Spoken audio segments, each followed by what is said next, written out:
See that? I think we're getting a little bit of a head gasket leak. Really nice amount of oil on top of that.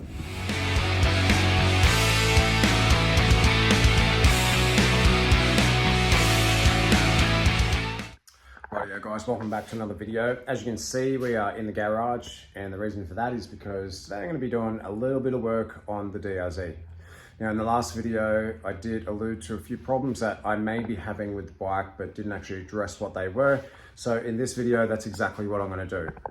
Now, the biggest problem that I've sort of been having with the bike, and probably the longest problem, ever since the Simpson Desert, I've been burning a lot of oil. And when I say a lot, I mean about 250 to 300 mils of oil per tank, which is a ridiculous amount. So that's one of the problems I'd like to sort of find out what's going on and fix it.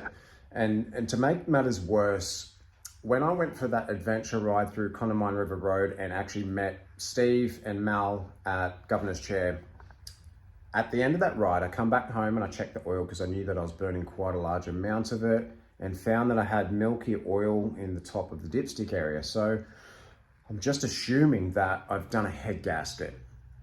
So as I said in the Simo wrap-up video, I would actually like to at some point rebuild the bike, and honestly, that's what we're gonna do. So this is the exciting one. This is one that I've been wanting to do for ages. We have here a Cylinder Works 434 big bore kit, which is gonna go in the bike. You may have seen Lance's Cape York trip with what happened to his bike. He had a carb slide fail, broke to bits and went into the engine and just smoked his engine. So he's rebuilt his bike, and I've had a bit of a chat to him on the phone about, you know, things that he done to make the process a little bit easier and troubleshoot a few things. So but if you haven't seen his series, go and have a look at it, because he obviously goes into quite a large amount of depth to what happened to the bike, and then he goes through the process of fixing it as well. He split the cases and completely stripped down the engine, whereas fortunately I don't need to do that. So that's one of the big things that we're going to be doing with this bike, is doing the big bore kit on it. So I'm super stoked about that. And then I've also got a new carb slide for it, because while mine hasn't failed yet, and it may not ever fail, I don't want to completely rebuild the top end and put good money into the bike to then have the carb slide maybe fail in 4,000 or 5,000 Ks or something like that, and just ruin, you know, the fresh top end that I put on it, and just waste all of the money as well. So I'm going to put one of those in there as well. And I also have some other parts on the way. Like I said, if I'm going to put good money into doing this rebuild, I don't want to sort of skimp out on a couple of, you know, $8 parts and stuff like that that could potentially fail in several thousand Ks or whatever. My bike has done nearly 40,000 Ks, so it's also a good reason to start to replace some of that stuff if I'm going to have the engine cracked open. So still waiting on some new parts to turn up: valves, valve stem seals, springs, and a few other consumables that I'd like to do to the bike. But the other thing that I would like to do to it is, the bike has progressively been getting worse with the ignition switch. My key, it just randomly turns off, and ever since, I feel like the Udna data track, man, it just rattled the absolute buggery out of the bike, and it's been getting worse and worse ever since then, and has now actually completely stopped. So again, in that Condamine River Road video, it happened before I was about to go across a crossing, and I just briefly explained what happens with it and why it does it and stuff like that. Got the part there, gonna throw that in there, and hopefully it fixes my problem. So yeah, they're the three things straight off the bat that we're sort of part-wise we're gonna get in there. And like I said, I've got other parts on the way, but I'm hoping that they're gonna turn up here maybe tomorrow or the next day. A lot of you guys have expressed interest in helping me financially with creating content for you guys, everything associated with what costs come into doing the whole YouTube thing. So I have created a buy me a coffee page. If any of you out there would like to help financially, that's the best way that you can do it. Head over to the page, have a bit of a look. If you want to donate, donate. If not, no stress.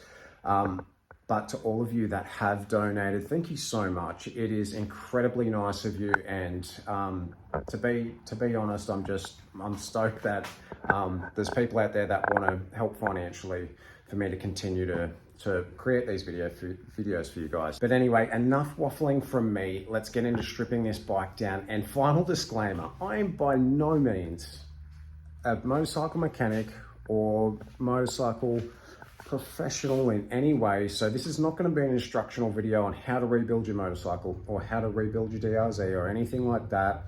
I'm just going to stop at some key points and show you some things that I feel like are worth discussing that could potentially help if you're going to do this in the future in your own garage. So anyway, let's get into it.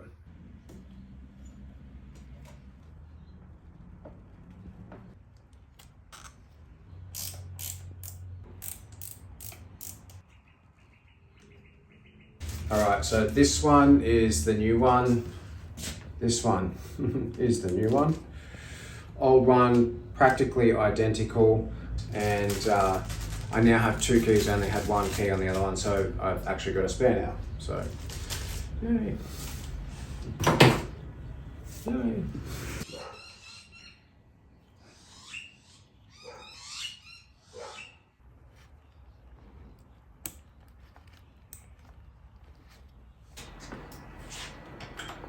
What do you reckon it's going to start? Key just comes straight out so easy, hey? I'm going to lose my key mid-wheelie. My favourite part is how that works.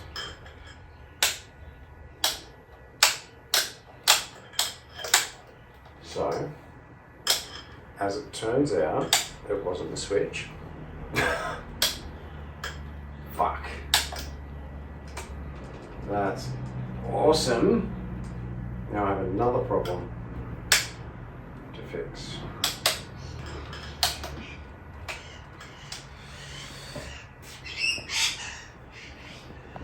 That's enough.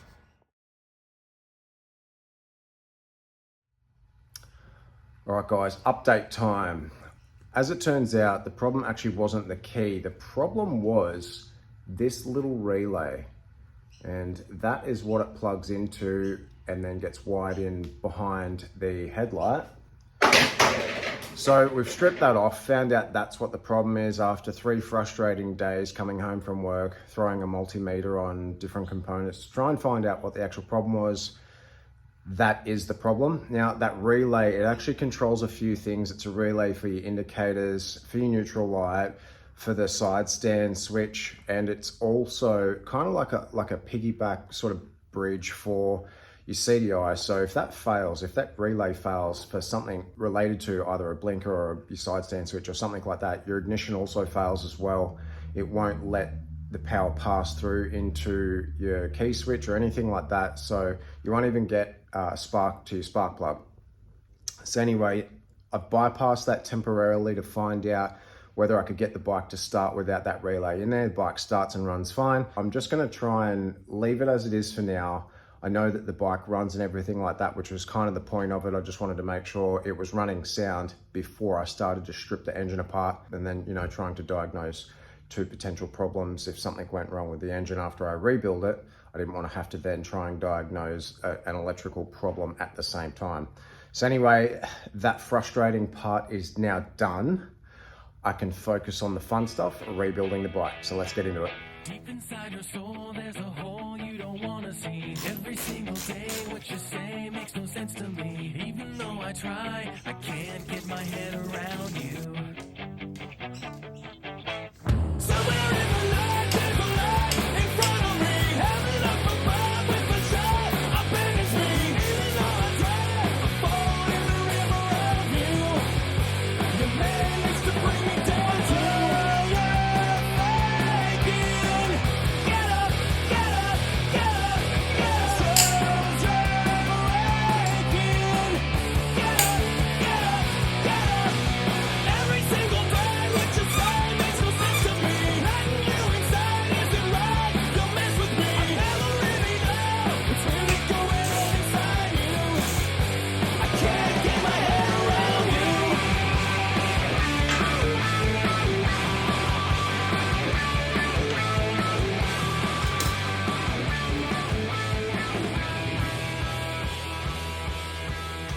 Alright, so that's pretty much some of the larger components like the exhaust and radiator and stuff like that around the motor that I'm going to have to get rid of anyway. And we've drained the fluids so that we don't have to worry about that when we're pulling bits apart. So now I think I'm going to pull the head off just because it's a little bit of a pain in the ass. The last time I rebuilt my WR450, the carby, getting that in and out without the head on was a real pain in the backside. So I think I'm just going to jump straight in, take the head off first, and then I can get a little bit easier access to the carby after that.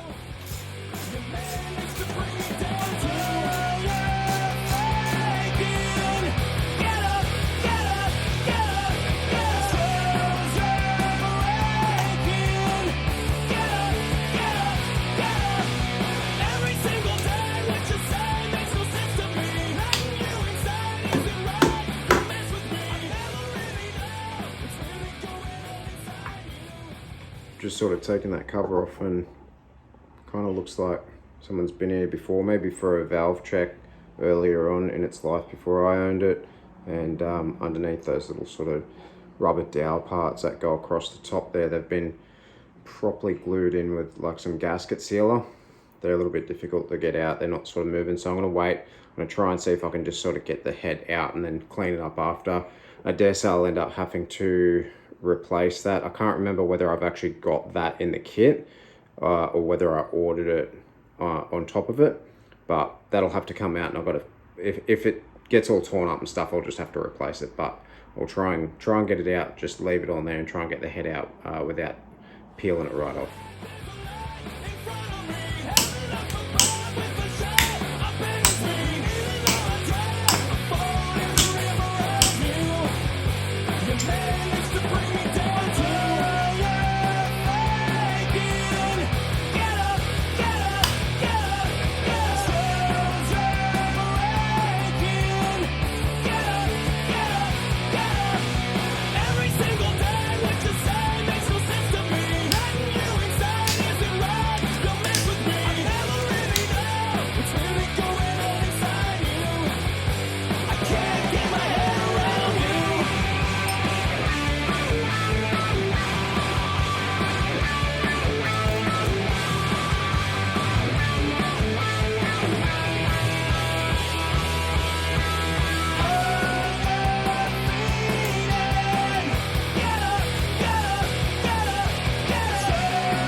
If you guys can see that, really nice amount of oil on top of that, and a couple of sections there that are very prominent of build up. I don't know that the camera's picking this up, but just through here you can kind of see it looks to be like sweating, especially along here. And it actually looks like it could be a bit of coolant. So I think I may well have had a little bit of a leak through here. Like, see, look, there you go. See that? I think we're getting a little bit of a head gasket leak, a little bit of a leak come through that, in between that gasket there, which kind of makes sense. But tell you what, those valves, they've been in better shape before, and I will most certainly be replacing them. So anyway, let's go and have a look at this cylinder again.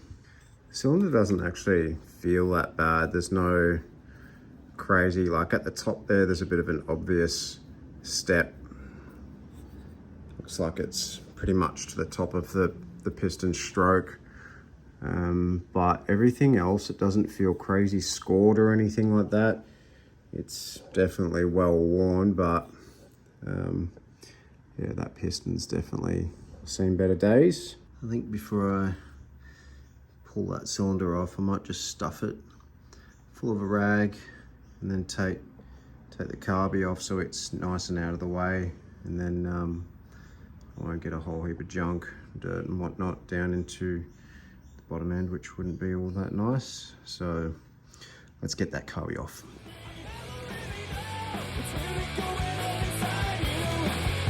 I can't get my head around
Alright guys, there we go. The cylinder's now off. Kind of get a good look at this piston. It's definitely not healthy. We've got a fair bit of carbon deposits on top there, and looks like she's got quite hot, and obviously, like I thought, we've been burning a stupid amount of oil. Some really delicious marks there. Anyway, everything else, like from what I can see, everything else sort of looks good. The head looks somewhat good. We'll give it a clean up with some parts cleaner and stuff like that. This conrod doesn't look too bad. There's no up and down play, like nothing's moving. I am gonna change that cam chain. I'm gonna take the other side off in the next video, and I'm gonna swap it out and everything like that. But for today, that's enough. I've sort of got done pretty much most of what I wanted to get done. Righto guys, so that's pretty much gonna wrap this video up, I reckon. I'm happy with what I got done. I feel like we're halfway. The next video is gonna be me I'll probably just clean up the head a little bit. I'll sort out that cam chain, but it's pretty much gonna be the assembly in the next video. I've got a few other things on the way. Like I said, I'm still waiting for those parts. Tracking says they're going to turn up tomorrow, so fingers crossed. Not that I'll be here to be able to work on the bike, but parts will be here, so I'll be stoked about that. And I'm just looking at the radiator now, and it's like super skewy and twisted. I might be up for a new radiator. Just sort of thinking it might be best to do it now while it's all apart and the coolant's drained and stuff like that. But anyway, we'll sort of assess that further on down the track. And you know what, stick around for the bloopers guys, because there was shitloads in this one. So as always, thanks for watching and enjoy. But anyway guys, one more thing before I get into this bike. But anyway guys, one more thing before we get into this is, one more thing I'd like to get into before we get into this.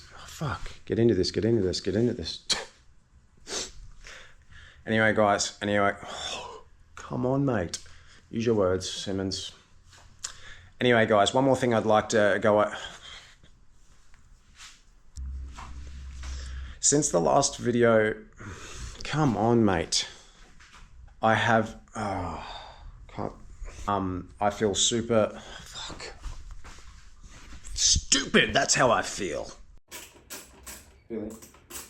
So, it turns out, however, keep in mind, fucking rambling. Keep in mind, I'm rambling. So anyway, if you are having,